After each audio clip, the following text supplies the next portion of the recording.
السلام علیکم ورحمۃ اللہ وبرکاتہ۔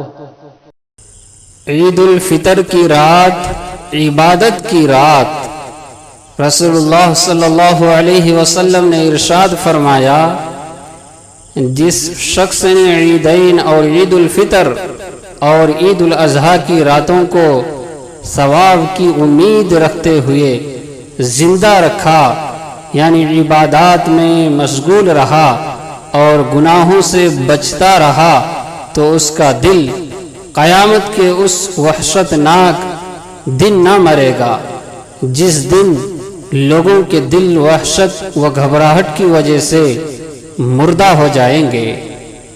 ہم لوگ پورے رمضان تو ٹوٹی پھوٹی عبادات کا اہتمام کرتے ہیں، لیکن جیسے ہی چاند رات یعنی لیلۃ الجائزہ شروع ہوتی ہے اور اللہ کے دربار سے وصولی کا موقع آتا ہے تو ہم بازاروں کا رخ کر لیتے ہیں اور اللہ کی کھلی نافرمانیاں شروع کر دیتے ہیں۔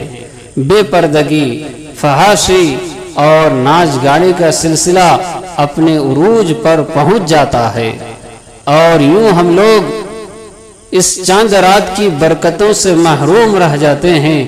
لہذا چاند رات کو بازاروں کا رخ کرنے کے بجائے عبادات، ذکر و تلاوت اور دعاؤں میں مشغول رہیں اور گناہوں سے بچیں۔